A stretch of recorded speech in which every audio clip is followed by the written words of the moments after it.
प्रेमी सज्जनों, लंबे अंतराल के बाद हम फिर से हरिद्वार के अंदर सत्संग का लाभ उठा रहे हैं।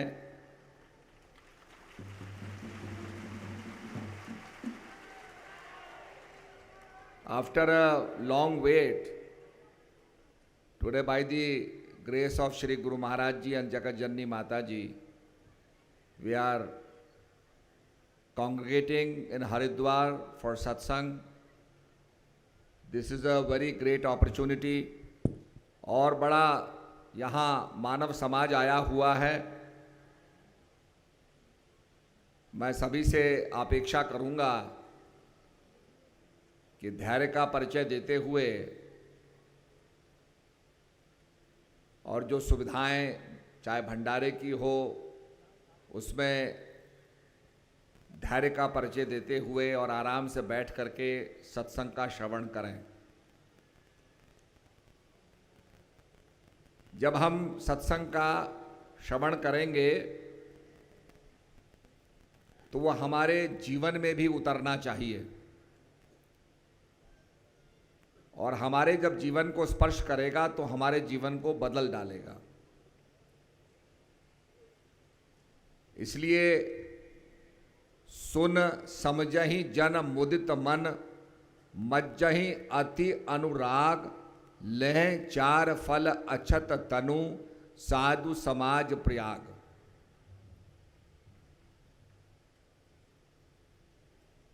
साधुओं का जो सानिध्य है ये अपने आप में एक तीर्थ के समान है। जहां ये माना जाता है कि आदमी डुबकी लगाता है, सबमर्ज हो जाता है, अपने आप को पूरी तरीके से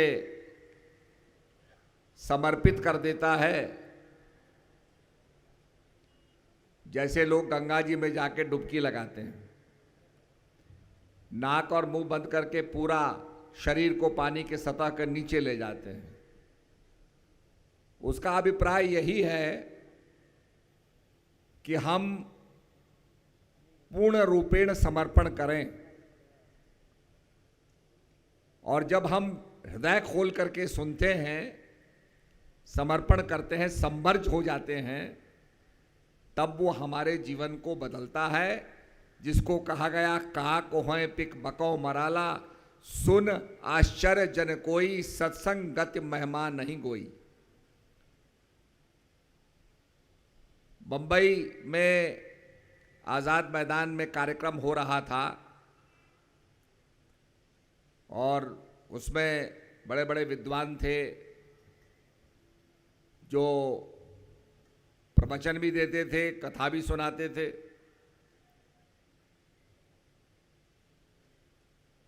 तो वो सुनाते तो थे पर जानते नहीं थे।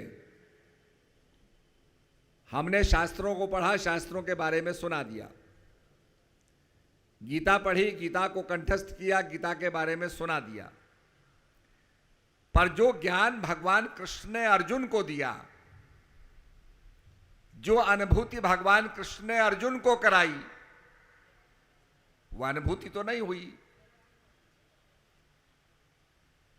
तो मुझे याद है कि महाराज जी ने आदेश दिया कि भाई इनको उपदेश दो, और उनको किसी पड़ोसी के घर में ले जाकर के उपदेश दिया गया। और उपदेश देने के बाद जब वो आए तो आकर के उन्होंने कहा कि भाई हम तो केवल मात्र जो पढ़ा है वो बोलते थे, जानते नहीं थे। पर आज सचमुच में श्री गुरु महाराज जी ने जो ज्ञान दिया है उससे हमें अनुभूति हुई है, उससे हमें प्रैक्टिकल एक्सपीरियंस हुआ है और अब हमें पता चला कि हम जो सुनाते थे उसका क्या अर्थ है।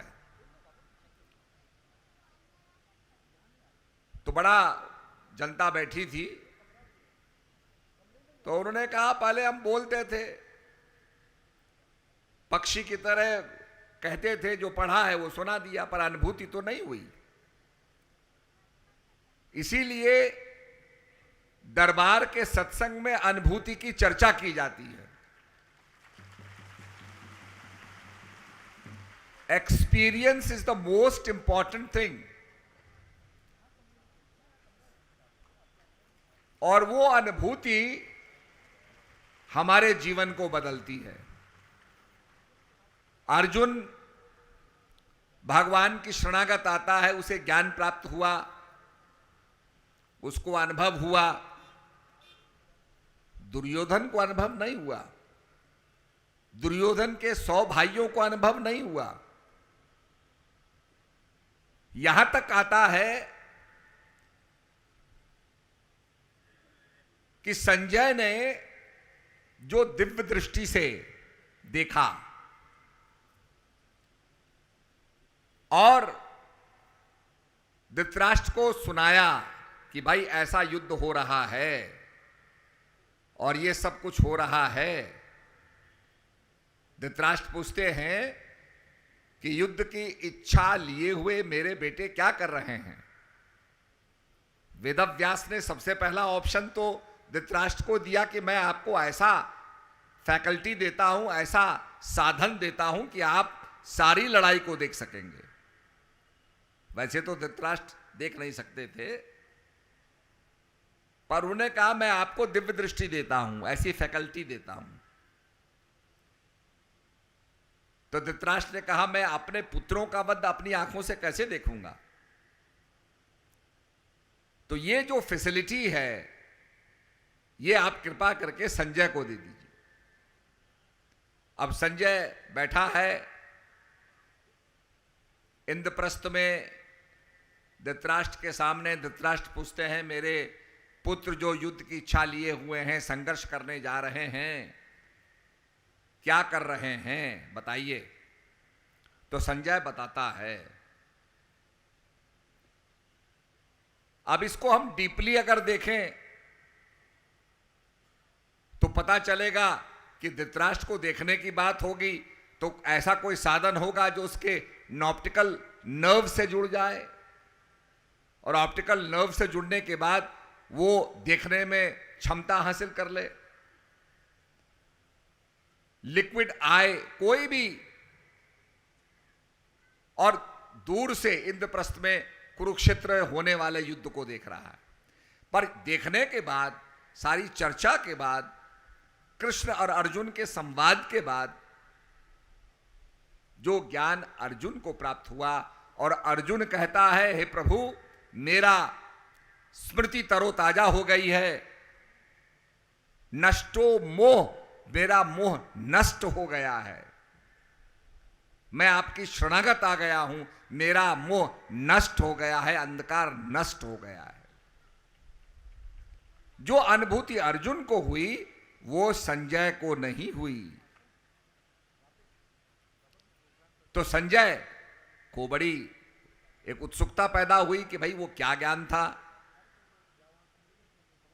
तब वो वेदव्यास के पास जाते हैं। तब वेदव्यास उनको सुखदेव मुनि के पास भेजते हैं कि उनसे ज्ञान प्राप्त करो। तो कहने का मतलब जो अनुभव होता है, एक्सपीरियंस होता है, वो बहुत इंपॉर्टेंट है। एक समय कुछ लोग महात्मा बुद्ध के पास आए, कहने लगे प्रभु हमारे गांव में एक अंधा व्यक्ति रहता है, हम उस अंधे व्यक्ति को प्रकाश के बारे में कहते हैं कि प्रकाश ऐसा होता है कि सब कुछ दिखने लगता है, everything becomes clear and crystal, हर चीज जो है दृष्टिगोचर होने लगती है, जो प्रकाश के बिना दृष्टिगोचर नहीं होती। तो अंधा व्यक्ति कहता है भाई मैं नहीं मानता, ऐसा कुछ होता होगा, क्योंकि मुझे तो कुछ दिखाई नहीं देता। अगर प्रकाश है तो मुझे बताइए, दिखाइए। तो गांव वाले कहने लगे कि अब हम इसे कैसे दिखाएं। तो उसने कहा दिखा नहीं सकते तो भाई स्पर्श करा दो, मैं छू लूं प्रकाश को। लोगों ने कहा भाई ये भी नहीं हो सकता, तो उसने कहा ऐसा करो कि उसको बजा के दिखा दो, जैसे हम ढोल को बजाते हैं उसमें से आवाज आती है, ऐसे प्रकाश को बजा के दिखा दो। उन्होंने कहा हम ये भी नहीं कर सकते। तो वो इस समस्या को लेके महात्मा बुद्ध के पास पहुंचे और कहा प्रभु अब क्या इसका निराकरण करें, आप ही कृपा कीजिए। बुद्ध ने बात की तो संदेह ने कहा साहब या तो मुझे दिखा दो, या बजा के दिखा दो, या स्पर्श करा दो, मैं छू लूं। तो बुद्ध ने कहा भाई ये मेरा विषय नहीं है, इसका समाधान तो तभी होगा जब इसकी आंखें ठीक होंगी। ये जो आंखों का अंधा है इसकी आंखों की चिकित्सा कराओ। तो गांव वालों ने महात्मा बुद्ध की बात को माना, वैद्य के पास ले गए। वैद्य भी गुणी वैद्य था, उसने चिकित्सा शुरू की। सौभाग्य से उस अंधे की चिकित्सा हो गई और वो देखने लगा। अब जब देखने लगा तो उसे पता चल गया प्रकाश क्या है, व्हाट इज लाइट। उसे पता चल गया इसे बजाया नहीं जा सकता, इसको स्पर्श नहीं किया जा सकता, इसको उठाया नहीं जा सकता वजन की तरह। उसको एक्सपीरियंस हुआ, उसने अनुभव किया। तो इसको कहा कि गूंगे का गुड़, परमपिता परमात्मा की अनुभूति को गूंगे का गुड़ बताया। गुड़ तो मीठा आ जाता है पर गूंगा बोल नहीं सकता। It can not be explained because it is the experience of the unexplained. जो अनएक्सप्लेन्ड है, जिसके बारे में हम कुछ कह नहीं सकते, जो अकथनीय है, उसका अनुभव कहा नहीं जा सकता। तो गूंगे के गुड़ का उसको उपमा दी गई। तो सत्संग के अंदर बड़े भाग्य पाइए सत्संगा, बड़े भाग्य से सत्संग मिलता है, क्योंकि सत्संग के अंदर सत्य से संग कराया जाता है। The man becomes United with the truth. और जब हमारे स्क्रिप्चर्स कहते हैं in the beginning was the word was with God and the word was God and the word turned into flash. अब इसमें अगर आप उसको सोचें, वर्ड के बारे में सोचें, शब्द के बारे में सोचें, शब्द ब्रह्म के बारे में सोचें, जिसके बारे में भगवान वैवस्वान कहते हैं सबसे पहले मैंने ज्ञान सूर्य को दिया। वो शब्द ब्रह्म, अक्षर ब्रह्म, जिसका नाश नहीं होता, अविनाशी है।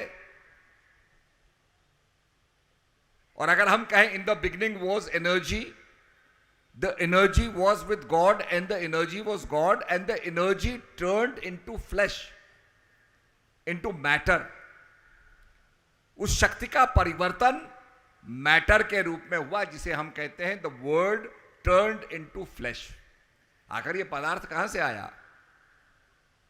जब हम आइंस्टाइन के फॉर्मूले को पढ़ते हैं E equals to mc squared, तो ये जो मास है, ये जो पदार्थ है, ये जो मैटर है, ये शक्ति से ही आया।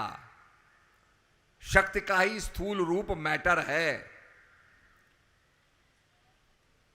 और इसीलिए माना गया कि the energy can neither be created nor it can be destroyed. शक्ति का जन्म नहीं होता, शक्ति का नाश नहीं होता, यह विज्ञान कहता है। तो कहने का मेरा मकसद यह है, हम लोगों को एक दफे जापान जाने का मौका मिला, जहां पर नागासाकी में बम गिरा था। तो बम को धरती के ऊपर एक्सप्लोड किया गया 500 मीटर पहले,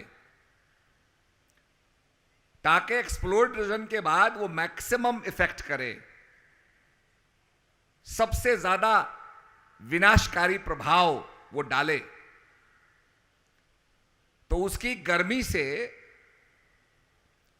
टंकियां, पानी की टंकियां पिघल गई, रेल की पटरियां मेल्ट कर गई, उसकी गर्मी से आदमियों के कपड़े जल गए, आदमियों की चमड़ियां जल गई।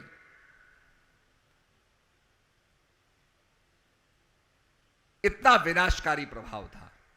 और वैज्ञानिकों ने कहा कि भाई जहां पर यह बम फटा है,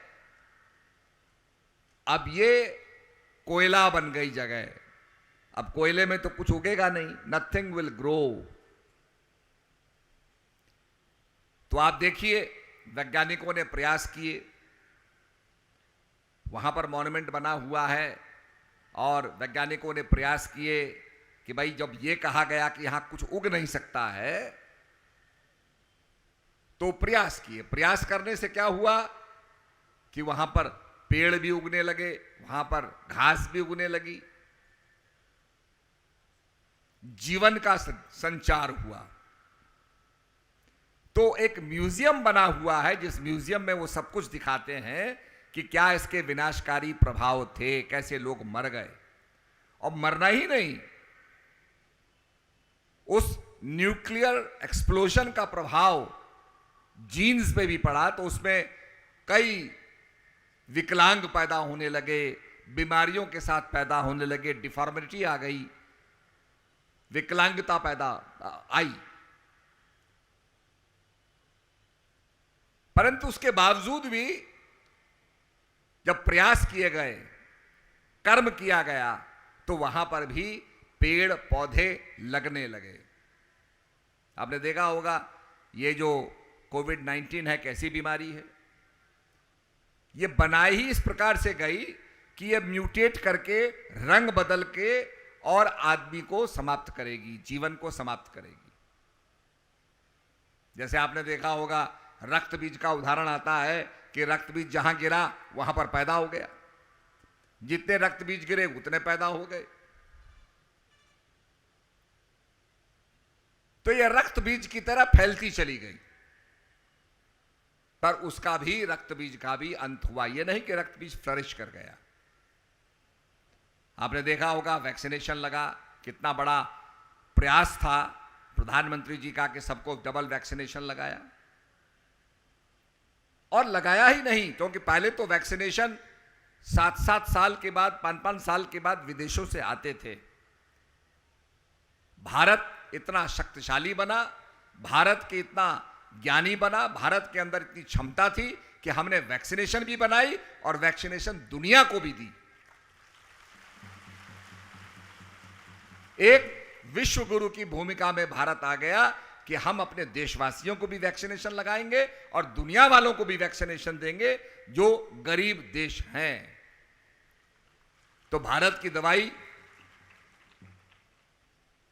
कई देशों में गई, वैक्सीनेशन कई देशों में गई, और हमारी क्षमता हमने बनाई कि साहब ये दवाई हम पैदा कर सकते। तो ये प्रयास जब किए जाते हैं, कहा करत करत अभ्यास से जड़मत होत सुजान। अभ्यास करने से, कर्म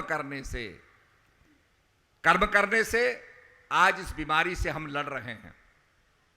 ये समाप्त नहीं हुई है, इसको हमने रोका है, कमजोर किया है, डाइल्यूट किया है। प्रिकॉशन फिर भी हमें बरतने पड़ेंगे, मास्क लगाना, हाथ को साफ रखना, ये तो आवश्यक है। तो लोग भूल जाते हैं, प्रिकॉशन हमें बरतना चाहिए। और इसके साथ साथ दुनिया को भी हमने लाभ पहुंचाया। तो मेरा कहने का मकसद यह है, सूरदास जी ने यह बात कही थी, आज तो बिल्कुल साकार हो गई। कोई नॉस्ट्राडमस की बात करता है, सूतसियर की बात करता है, हमारे सूरदास जी ने भी बड़ा स्पष्ट कहा, रे मन धीरज क्यों ना धरे, पूरब पश्चिम उत्तर दक्षिण 14 काल पड़े, ईस्ट वेस्ट नॉर्थ साउथ चारों तरफ काल पड़ेगा, और काल बलि से वही बचे जो हंस का ध्यान धरे। आखिर क्या कहा डॉक्टरों ने कि भाई इसकी कोई दवाई नहीं है, अपनी इम्यूनिटी को बढ़ाओ, अपनी क्षमता को बढ़ाओ।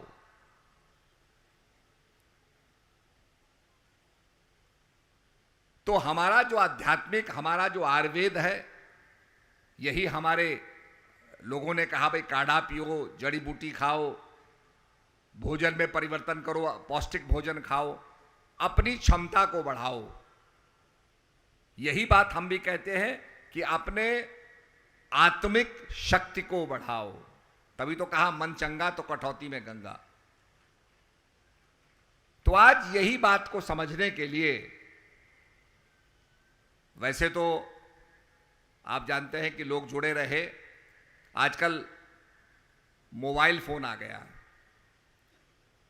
मोबाइल पे लोग घंटों बात करेंगे और आमने सामने आ जाए तो बात ही नहीं करेंगे।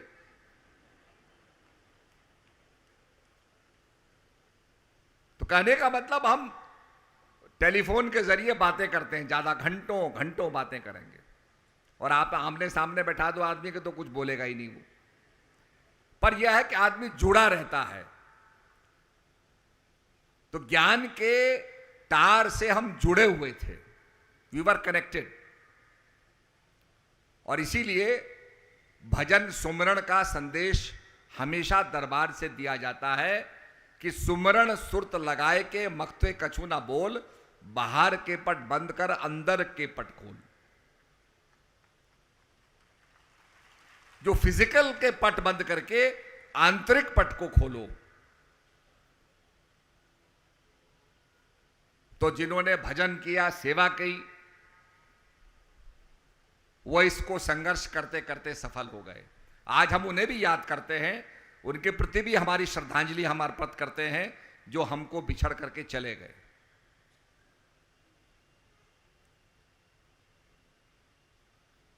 कुछ तो बीमारी से घबरा गए।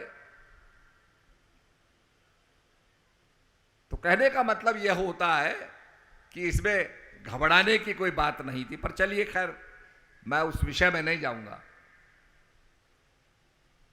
तो इसलिए गुरु महाराज का यही संदेश होता है कि भाई नाम जप कलु आयु कलु आयु। यही कलिकाल है।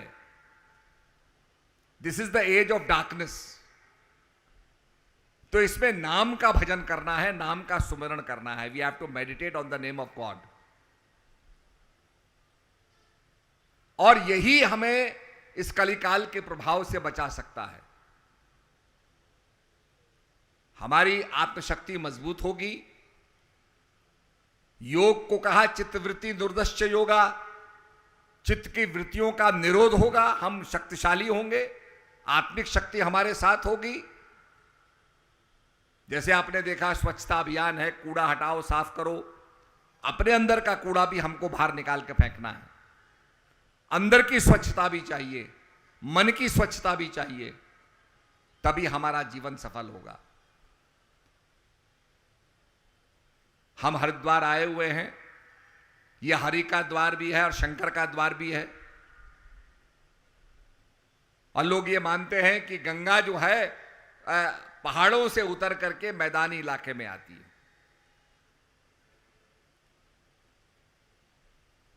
बड़ा पुराना इतिहास है हरिद्वार का। आपने कनखल सुना होगा, कनखल के नजदीक से बहती है। पहले तो हम कनखल में ही रहते थे और शाम को प्रेमनगर आश्रम में आते थे। उस समय चारों तरफ जंगल ही जंगल था। तो कनखल का मतलब कौन खल यहां तर नहीं सकता, सबका उद्धार करने वाला क्षेत्र। यहीं पर दक्ष का राज्य था। यहीं पर यज्ञ हुआ जिसमें सती जो है यज्ञ में समा गई। दक्ष का यहीं पर राज्य था। और दक्ष की शंकर भगवान से बनती नहीं थी। वो सोचता था शंकर औघड़ है, घूमते रहते हैं। वो अपने को ज्यादा सुपीरियर आर्य मानता था। तो जब उसके यहां यज्ञ हो रहा था उसने शंकर जी को नहीं बुलाया। पार्वती को पता चला तो पार्वती ने कहा मैं जा रही हूं। शंकर जी ने कहा देखो बिना बुलाए जाना नहीं चाहिए। बोला अपने पिता के घर कोई निमंत्रण थोड़ी आता है, पिता के घर तो जा सकता है। पर जब सती आई तो उसने देखा कि भगवान शंकर का यहां अपमान हो रहा है और वो अपमान को सह नहीं सकी, अपने पति के अपमान को सह नहीं सकी। और अग्नि में प्रविष्ट हो गई। अग्नि में प्रविष्ट क्या हुई, भगवान शंकर को पता चला तो सारा यज्ञ ही नष्ट भ्रष्ट कर दिया। और इतने व्याकुल हुए शिव कि सती के शव को लेकर के वो तांडव करने लगे, चारों तरफ त्राहिमाम त्राहिमाम होने लगा। तो भगवान विष्णु ने सुदर्शन चक्र से अंग काटने शुरू किए, तो जहां जहां अंग गिरे सती के वो सिद्ध पीठें बन गई। तो यही वो स्थान है जो सोर्स है, जहां से सारी शक्तिपीठें यहां से जुड़ी हुई है। तो मेरा कहने का अभिप्राय यह है कि इसी प्रकार से हरिद्वार का अपने आप में बहुत बड़ा महत्व है। श्री महाराज जी ने यहां आश्रम की स्थापना की, उसका नाम प्रेम नगर रखा, जिसका मकसद है कि हमारे अंदर मानव प्रेम होना चाहिए, मनुष्य मात्र के प्रति प्रेम होना चाहिए, मनुष्य के भला करने का भाव होना चाहिए, परमार्थ हमारे अंदर होना चाहिए।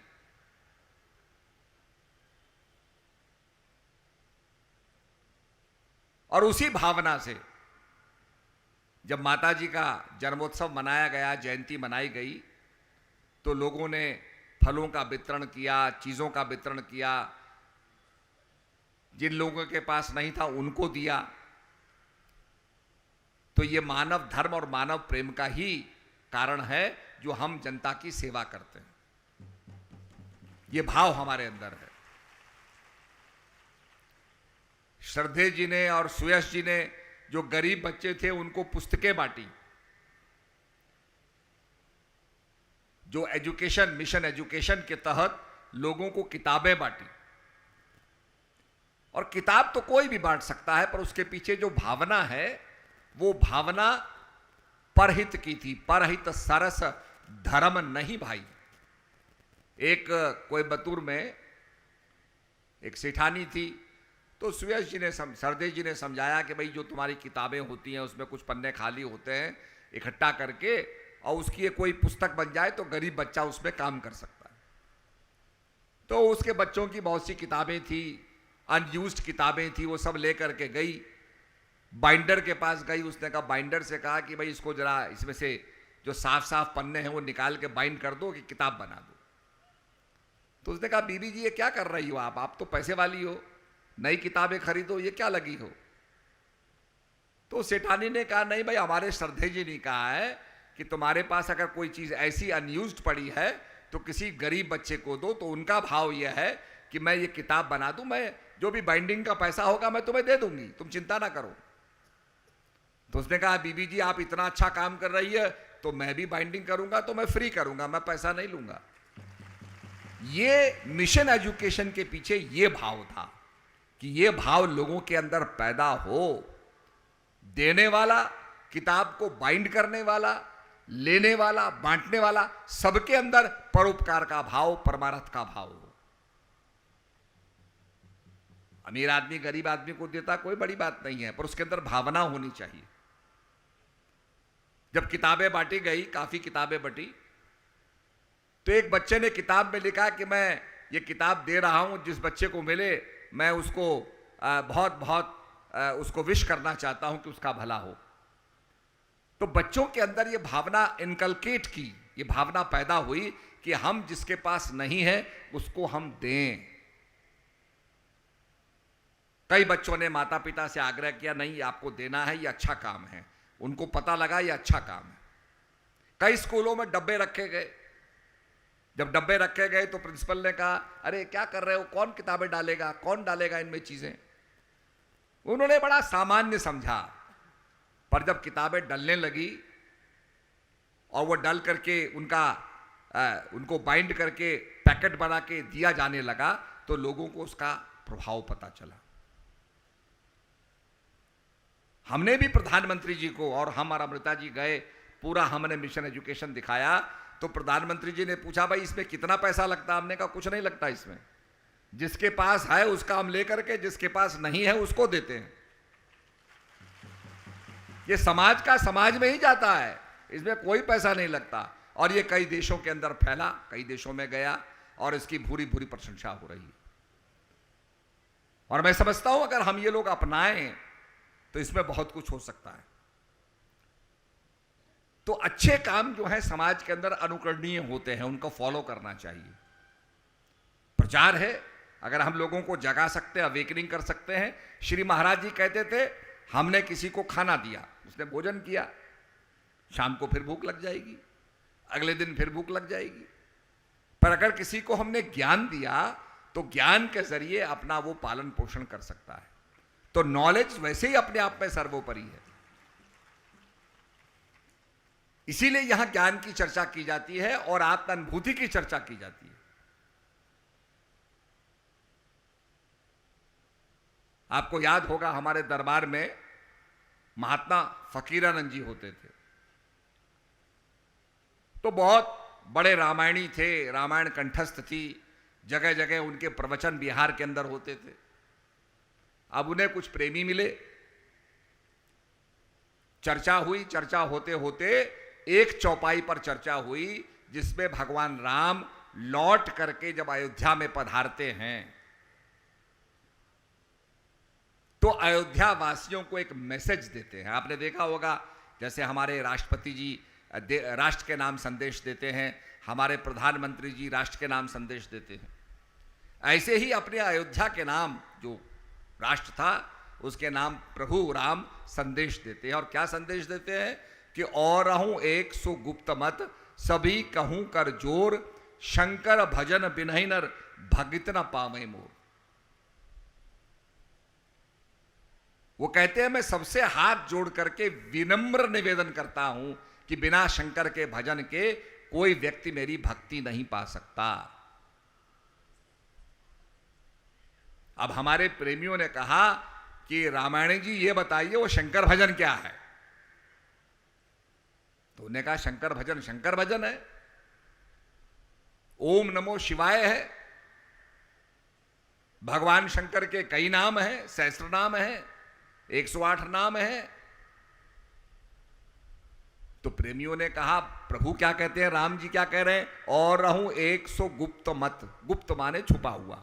ये जो आप बता रहे हो ये तो छुपा हुआ है नहीं, ये तो कहीं किताबों में लिखा है, कहीं भगवान की स्तुति गाई गई, शिव पुराण के अंदर भगवान की स्तुति लिखी हुई है, ये गुप्त तो है नहीं। गुप्त क्या है? गुप्त माने छुपा हुआ, जो लोगों को पता ना हो, जो लोगों को पता नहीं वो क्या है? तो रामायण जी भी सोचने लगे भाई ये तो जो मैं जानता हूं मैं बता रहा हूं, ये तो सारी दुनिया जानती है। जब सारी दुनिया जानती है तो ये गुप्त क्या हुआ? तो उनके अंदर जिज्ञासा जगी। अब उस जिज्ञासा जगने के अंदर अगर अहंकार नहीं आए कि मुझे झुकना पड़ेगा। मुझे याद है एक महात्मा जी ने किसी को सत्संग सुनाया, वो गुरु था एक जगह का, तो वो कन्विंस हो गया कि भाई जो महात्मा जी कह रहे हैं बिल्कुल ठीक है। तो उसने कहा जी मैं हाथ जोड़ के कहा मुझे ज्ञान दे दो। तो पीछे से उसकी पत्नी खींचती है कि तू तो खुद ही प्रचार कर रहा है, तू क्या ज्ञान मांगेगा? ज्ञान मांगेगा तो तुझको क्या लोग मानेंगे? तो अहंकार आगे आ गया कि मैं तो जानता हूं। तो ये कभी कभी, अच्छा रामायणी जी में कभी फकीरानंद जी में अहंकार नहीं आया। अगर ये अहंकार आ जाएगा तो नहीं होगा। श्री महाराज जी यही सुनाते थे और प्रवचन के अंदर सुनाते थे कि भाई वो प्रभु का नाम क्या है? दुनिया आम समझती है प्रभु का नाम राम है। तो महाराज जी कहते थे कि भाई खुद कहा है ब्रह्म राम ते नाम बड़ बरदायक बरदान।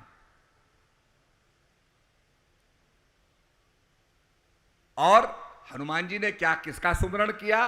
पवन उन्होंने पावन नाम का सुमरण किया। सुमर पवन सुत पावन नामू, अपने बस कर राख्यो रामू। पावन नाम का सुमरण किया, राम को भी वश में कर लिया। और पावन नाम क्या होगा? पवित्र करने वाला नाम क्या होगा? तो बहुत से रामायणी महाराज जी के पास आ गए। उन्होंने कहा साहब हम तो ये मानते हैं कि वो नाम राम है। महाराज जी ने कहा नाम का मतलब, राम का मतलब रमण करने वाला, जो सब जगह रमण कर रहा है, ओमनी प्रेजेंट, सब जगह है, जर्रे जर्रे में है। ये आप मानते हो, पर मैं कहता हूं उसको जानो। और वो नाम जो है, कलयुग केवल नाम आधारा, सुमर सुमर नर उतरहि पारा। और इसीलिए तुलसीदास जी कहते हैं राम एक तापस त्रियतारी। भगवान राम ने एक नारी का उद्धार कर दिया, अहिल्या का उद्धार कर दिया। राम एक तापस त्रियतारी, नाम कोट खल कुमत सुधारी। राम भालु कपि कटक बटोरा, श्वेत हेत श्रम कीन न थोरा। नाम लेत भव सिंधु सुकाही, करो विचार सुजन मन माही। इतना सुंदर कंपैरिजन कर दिया उन्होंने, तुलनात्मक अध्ययन कर दिया कि भगवान राम ने तो अहिल्या का उद्धार कर दिया। वो प्रभु का जो नाम है, जो जर्रे जर्रे में है, वो तो करोड़ों का उद्धार कर देगा। इतना ओमनी पोटेंट है, इतना शक्तिशाली है। प्रभु ने श्वेत रामेश्वर का पुल बनाया, पर नाम ले तो भव सिंधु सुकाही। नाम लेने से वो सारा माया का सिंधु ही सूख जाएगा, पुल बनाने की आवश्यकता ही नहीं है।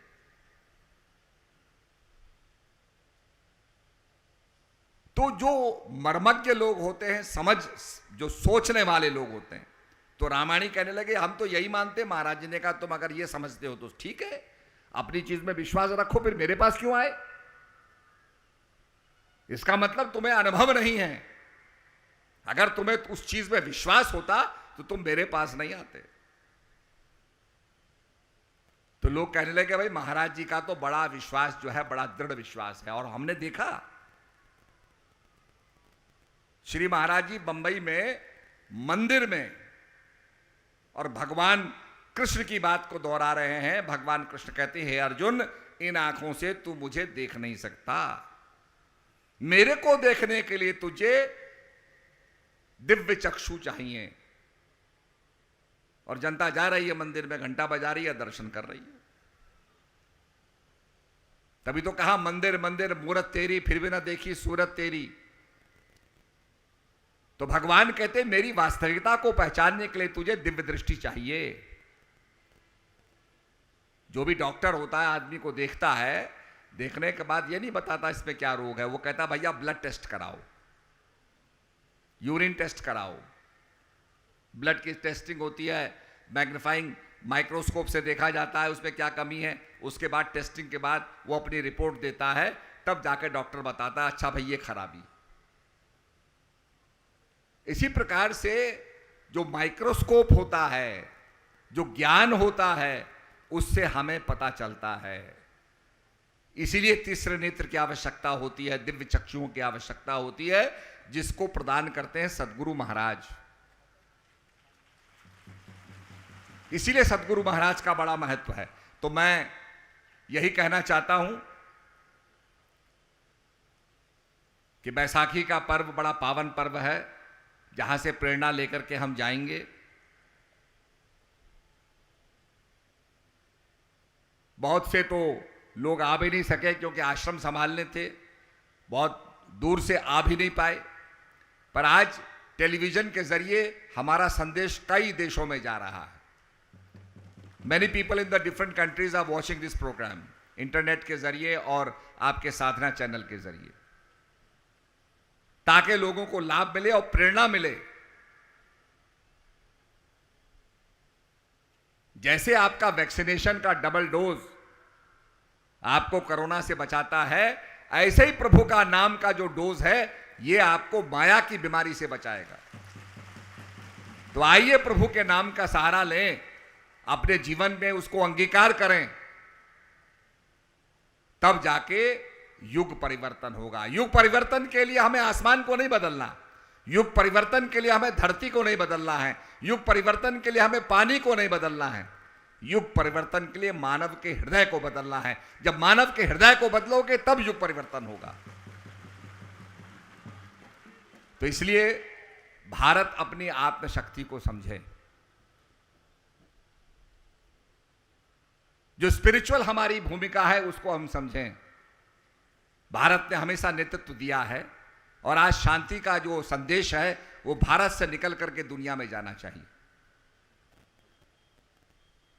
योग का प्रचार प्रसार भारत से हुआ, आसन के जरिए, योग के जरिए, जिसकी परिभाषा ही है चित्त वृत्ति निरोधश्च योगा, चित्त की वृत्तियों का निरोध ही योग है। योग युज धातु से बना है, योग का मतलब जोड़ना, मिलन करना। जब अपने मन को हम कनेक्ट कर देते हैं, आपने देखा होगा मोबाइल फोन कनेक्ट हो जाए नेटवर्क के साथ तो सारी दुनिया में बात कर सकते हो। ऐसे आपका मन कनेक्ट हो जाएगा तो आप उस शक्ति से कनेक्टेड हो जाओगे। तो इसीलिए बहुत आवश्यक है कि हम अपने जीवन के अंदर उस अनुभव को प्राप्त करें और सत्संग और सेवा से, जैसे कोई पौधा है उसको पानी भी चाहिए, धूप भी चाहिए, खाद भी चाहिए, ऐसे सत्संग और सेवा बहुत जरूरी है इस आत्मरूपी पौधे को लगाने के लिए। तो मुझे आशा है कि आप यहां से प्रेरणा लेके जाएंगे और यहां सत्संग सुन करके लाभ उठाएंगे और अपने जीवन में परिवर्तन लाएंगे। इन्हीं शब्दों के साथ सबको मेरा दुआ आशीर्वाद। हरिओम तत्सत।